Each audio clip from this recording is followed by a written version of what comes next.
Madame Mörk, c'est à vous. Merci. Moi, je voulais vous parler d'une association qui s'est créée il y a 1 an et demi à Toulouse, que peut-être vous connaissez, dans un quartier sensible, et qui fait un carton. Alors moi, je n'y connais tellement rien. Enfin, je connais la personne qui l'a créée, hein, qui part d'ailleurs au JO de 2020, donc c'est quand même une personne référencée dans le jeu. C'est Tela Live Media. Son pseudonyme, c'est Yago.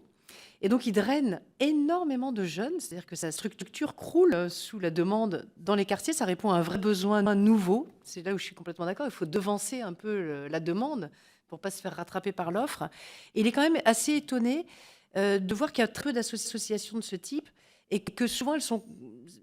C'est soit l'entreprise qui a créé comme un espèce de club de sport un peu haut niveau, parce qu'il faut quand même des moyens, et qui finalement ne vont pas essaimer jusque dans les quartiers où là, il y a une demande très très forte, une demande qui fait de la cohésion, de la cohérence, qui rassemble.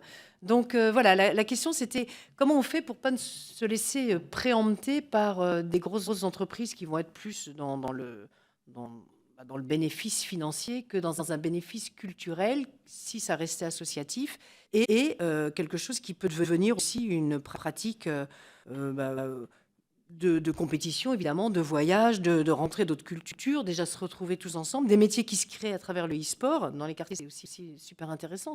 Ça leur ressemble, en fait. Et, euh, et, et c'est une pratique collective qui doit le rester. Donc, quels sont un peu les garde-fous, en fait, qui permettent de ne pas tomber dans ce travers qu'a cité tout à l'heure mon collègue, et voilà, rester quelque chose de culturel, en tout cas intellectuellement, parce que physiquement, voilà, ça c'est encore une autre question.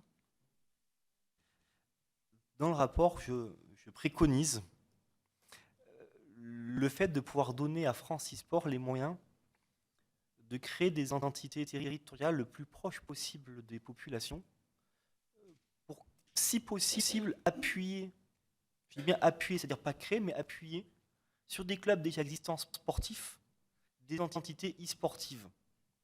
En gros, comment je vois les choses, c'est votre enfant, votre fille, votre garçon aime le jeu vidéo, il passe trop de temps à la maison, selon vous, après tout est relatif, passe trop de temps à la maison, et vous décidez, voilà, moi je vais l'amener dans un club. Vous parlez de Toulouse, peut-être que c'est Bagatelle, le quartier dont vous parlez, et j'amène mon gamin, qui a 12 ans, au club du coin. Et pendant 2 heures, il va faire de l'e-sport avec quelqu'un à côté de lui qui puisse lui expliquer les bonnes pratiques de l'e-sport. Trop souvent, on a pensé que plus on jouait, plus on était fort.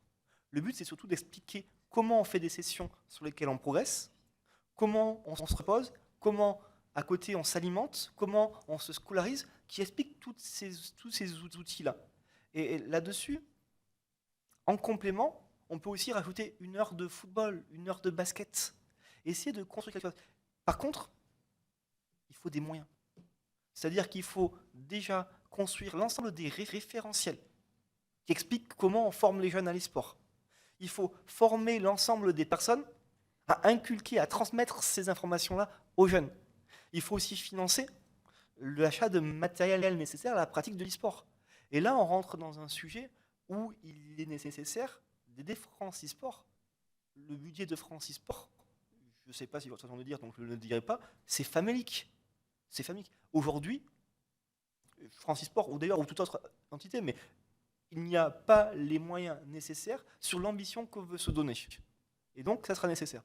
Après, vous avez parlé de cette structuration. Je vais quand même faire la publicité pour une entité qui s'appelle MCCES à Marseille, Mon Club e-sport, qui a construit une équipe professionnelle, mais qui crée à côté pour la création de petites structures locales qui visent à toucher les jeunes des quartiers qui n'ont pas forcément des ordinateurs à la maison, pour leur donner justement, le plaisir de pouvoir jouer, 2, dans des conditions de mixité, d'inclusion, mais aussi avec tous les outils nécessaires pour jouer de façon positive. Merci.